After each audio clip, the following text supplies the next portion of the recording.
보통의 세계는 어떻게 성립할까? 책을 펼치면 만나게 되는 물음입니다.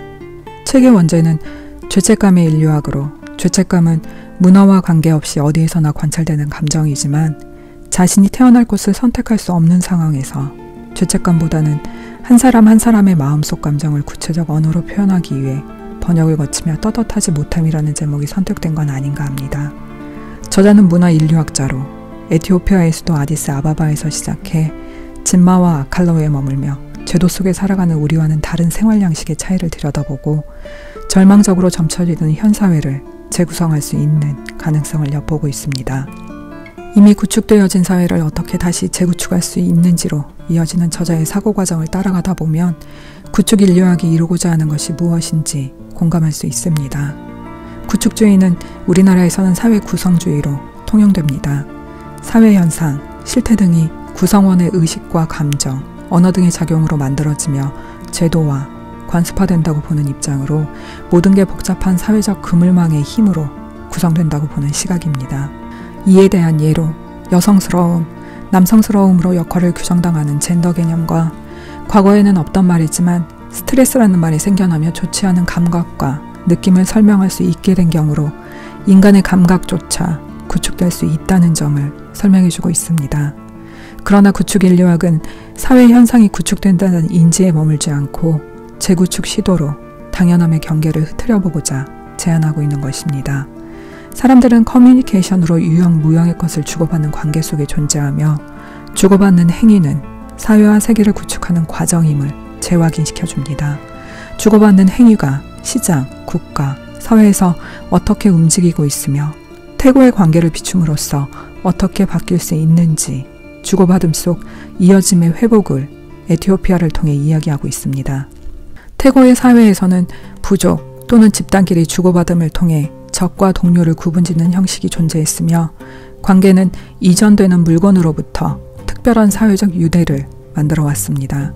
책에서는 에티오피아의 커피 문화로 설명되고 있습니다. 에티오피아는 아라비카종의 커피 원산지입니다. 생산량의 대부분을 수출하는 남미 또는 아프리카의 커피 생산국들과는 달리 생산량의 절반가량을 자국에서 소비하는 국가로 커피는 유대를 위한 하나의 매개체로 활용됩니다. 책에서는 이를 구체적으로 명시하고 있지 않지만 서양에서는 커피 세레모니라고도 불리는 이 의식은 현지에서는 분납 아프라트 또는 카리오모니라고 불리는 커피 문화로 커피를 볶아 갈고 내리는 전 과정을 손님 앞에서 행하며 커피 석 잔을 연속으로 마시게 하는 의식입니다. 첫 번째 잔은 아볼, 너의 이야기를 듣는 우애의 잔으로, 두 번째 잔은 후에 레타냐, 나의 이야기를 하는 평화의 잔으로, 세 번째 잔은 베레카, 서로가 조화와 평화를 맺는 축복의 잔으로서의 의미가 있어 이 커피를 사양하는 것은 큰 신뢰라고 합니다. 단순 기호식품으로서가 아니라 커피라는 물질이 너와 나의 관계를 연결짓는 매개체로 활용되는 것입니다. 커피는 더불어 부족의 건강과 행복을 위해 신에게 예물로도 바쳐집니다. 이곳의 종교는 콥트 정교회에서 분파된 종교가 44%, 개신교가 19%, 이슬람이 34%의 분포를 보입니다. 전쟁까지도 불사하는 종교가 이곳에서는 그리 큰 문제가 되는 것 같지 않습니다. 커피를 함께 마시자며 초대한 사람이 무슬림이라면 초대를 받은 사람은 그의 의식이 끝날 때까지 기다렸다가 종교가 다를 경우엔 아멘 아멘으로 호응 후 화제에 맞는 언어를 바꿔가며 자리를 이어간다고 합니다. 구분의 기준으로 활용되는 종교나 언어가 무의미해 보입니다.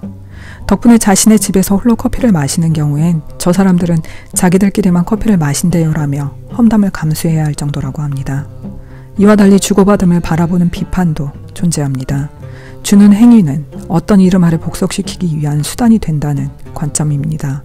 어떤 이름은 권력을 가진 사람 또는 집단이나 국가를 상징할 수 있습니다.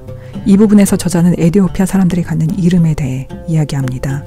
이들은 관계에 의해 불리워집니다. 조부모가 손주를 부르는 이름이 있고 부모도 자식을 부르는 이름이 따로 있습니다.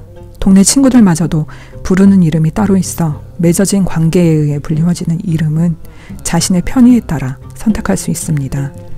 예를 들어 기독교인이지만 이슬람 국가에 취업하러 갈 때는 비자가 나오기 쉽도록 무슬림식 이름으로 작성된 신분증을 일터에 제출하고 여권을 신청합니다. 에티오피아에서는 이런 경우가 비일비재하다고 하니 태어나면서부터 부여된 이름으로 정체성을 갖추어 살아가는 우리로서는 좀처럼 상상이 되지 않는 부분이기도 합니다.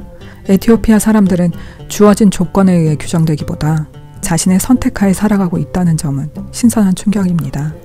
주는 것이 갖는 복속력, 즉 어떤 이름 아래 복속되기보다 또는 권력에 의한 복속이 크지 않다고 저자는 말하고 있는 것입니다. 책은 너무 쉬운 언어로 사회 현상들을 술술 풀어 이야기하고는 있지만 결코 녹록치 않은 주제를 담고 있습니다. 마지막으로 에티오피아를 다니며 본 원조 물자의 쓰임과 그들이 행하는 적선에 대해 저자는 우리 안에서 주고받음의 마음은 교환의 의미를 넘어 공평함이라는 균형을 찾아갈 수 있음을 말하고 있습니다. 그러나 교환과 거래에 대한 생각으로 꽉 찬 사람은 주고받음이 갖는 그 이상의 의미를 찾을 수 없겠죠. 주고받음이 갖는 온전한 의미를 찾아낸다면 저자가 말하는 바와 같이 또 다른 사회의 틈을 볼 수 있을 것입니다. 인류가 진화로 획득한 탁월한 공감 능력이 어떻게 억제되고 배제되어 왔는지, 떳떳하지 못한 감정이 시작되는 곳이 어디인지 말이죠. 태고의 사회로부터 주고받음은 관계였으며 유형 무형의 것을 주고받는 것은 공감을 통한 이어짐의 연속이라는 것을, 사회와 세계가 구축되는 과정이라는 것을 말이죠.